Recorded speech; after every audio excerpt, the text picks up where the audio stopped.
Fitnessmania, kita akan memberikan review daripada 10 mitos fat loss dari Billy Adderall. Nah, ini part 1 karena videonya cukup panjang, jadi saya bagi menjadi 2 part, dan ini part 1. Silahkan tonton video ini yang telah kita sematkan teks bahasa Indonesia.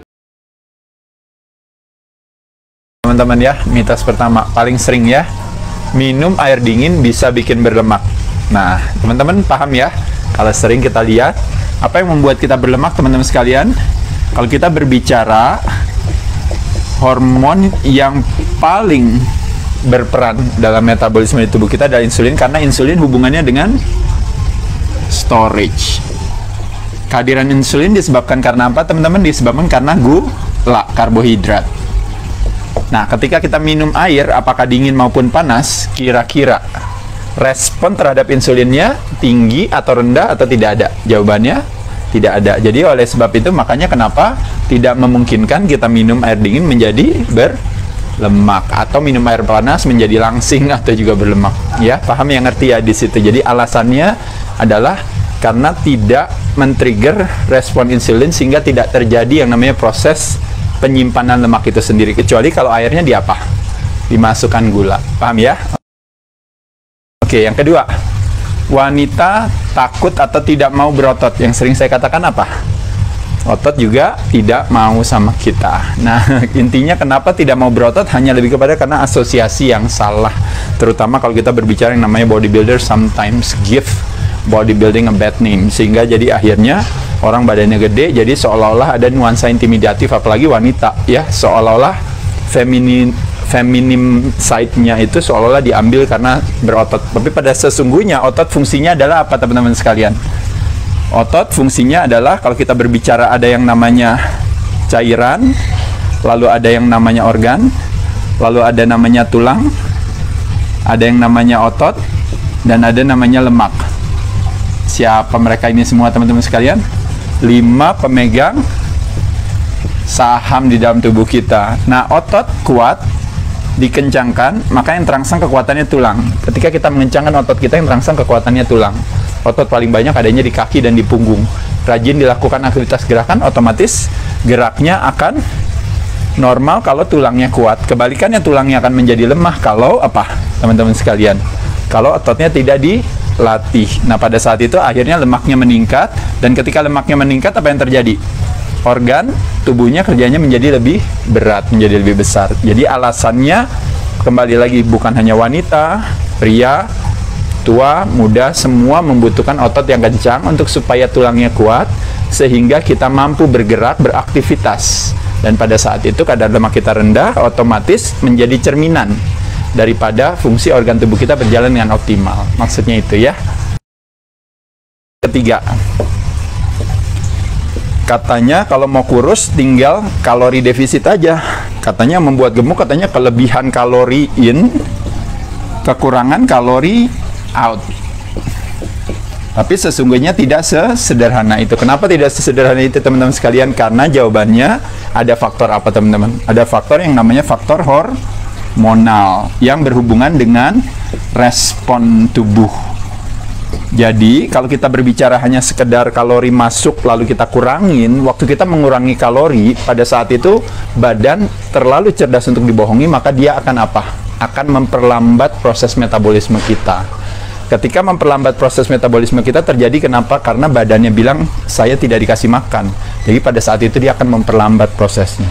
Dan ketika memperlambat prosesnya, apa yang terjadi, teman-teman? Kualitas kesehatannya pasti akan menurun. Dan ketika menurun, otomatis pembakaran lemak tidak terjadi. Dan apa yang terjadi, teman-teman sekalian? Stres, kortisol hadir, akhirnya apa? Gula darahnya naik. Gula darahnya naik, apa yang terjadi? Disimpan di dalam sel lemak lagi. Jadi from big fat man atau big fat woman become little fat man or little fat woman, but still fat woman, still fat man. Jadi yang terjadi penurunan massa ototnya, yang terjadi penurunan berat badannya, tapi tidak terjadi penurunan kadar lemaknya. Nah, jadi apa yang harus dilakukan?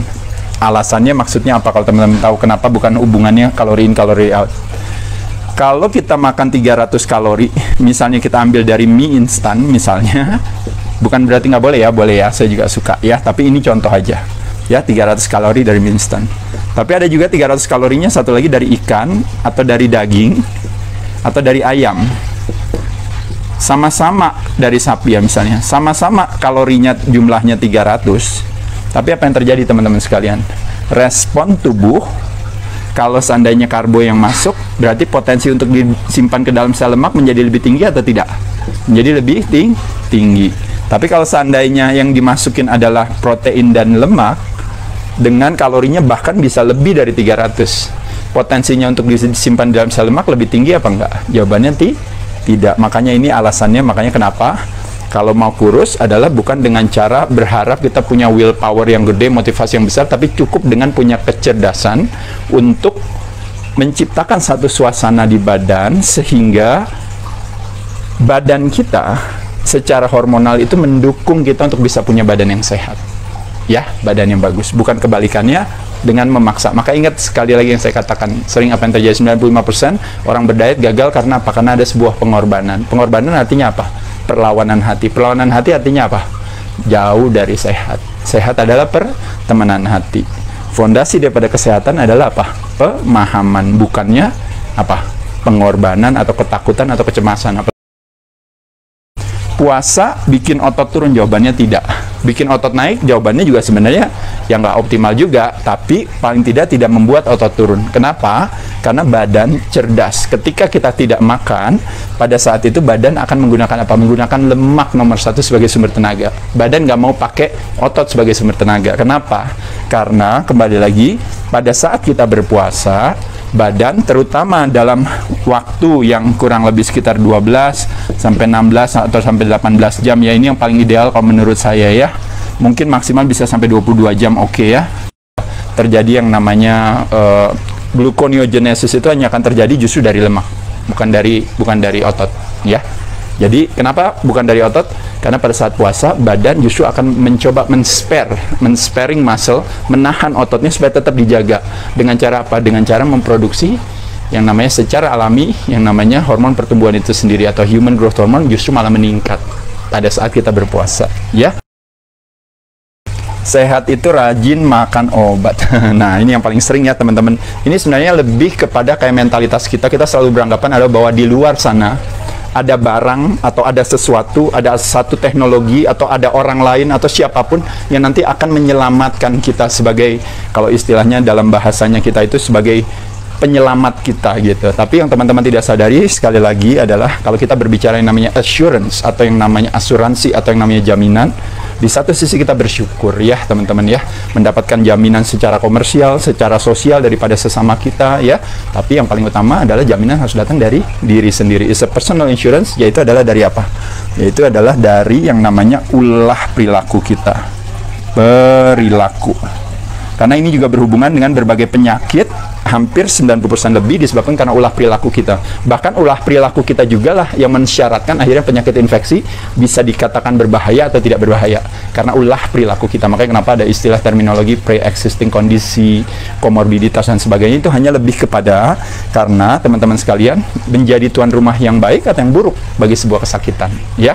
Nah, jadi oleh sebab itu problemnya sama obat atau medikasi, tantangannya itu adalah satu adalah sebagai contoh misalnya kita diabetes tipe 2 disebabkan karena kebanyakan makan karbohidrat ya.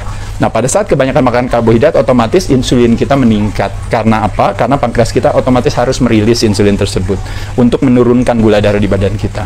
Karena kelebihan gula. Nah, kelebihan gulanya itu di mana sebenarnya? Itu yang membuat akhirnya seseorang menjadi sakit. Tapi apa yang kita lakukan?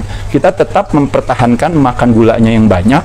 Tapi yang kita cari adalah bagaimana caranya kita siasat untuk membuat supaya seolah-olah indikator gula rendah itu atau gula normal itu seolah-olah itu yang kita jadikan sebagai tujuan. Padahal itu hanya sebuah indikator. Esensinya tetap adalah apa? Sehat.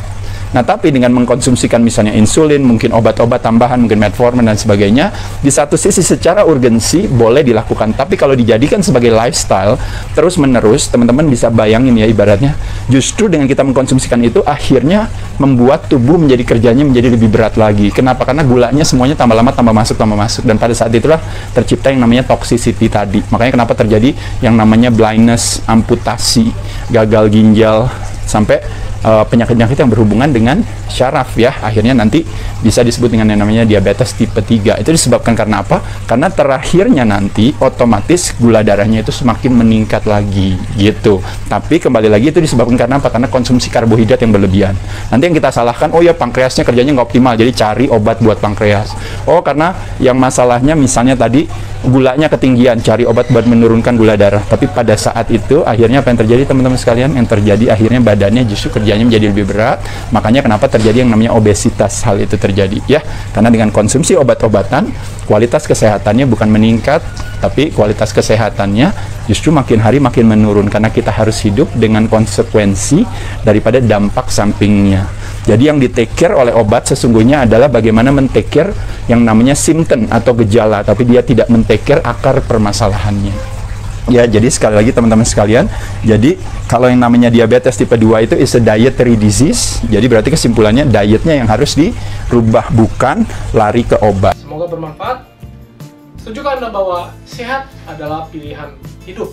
Jadi kita bebas mengkonsumsi makanan apapun, kita bebas dengan gaya hidup yang seperti apa, tetapi kita tidak bebas dari konsekuensinya. Jadi Anda ingin enak di depan atau enak di belakang, itu adalah pilihan Anda. Dan kita tidak mungkin membayar orang melakukan push up, pull up, atau squat, tetapi kita yang mendapatkan ototnya. Jadi kita yang harus melakukan pada diri kita sendiri, supaya pada diri kita sendiri. Selain itu, kekuatan dan kesehatan mental kita ternyata dipengaruhi oleh kekuatan fisik. Jadi kita yang harus perlu melakukan latihan fisik supaya kita bisa mengatasi segala masalah dan tantangan dalam hidup kita. Saya Joe Polanfu bersama Bidara Garnet. Kami mengajak Anda membangun generasi baru yang lebih cerdas, fit, dan tangguh. Di Bidara Garnet, kami selalu percaya bahwa setiap orang pasti bisa memiliki tubuh yang ideal dan sehat. Dengan subscribe, like, dan share video ini, Anda turut membantu membangun Indonesia sehat dan kuat. Salam cerdas fitness, saya JP.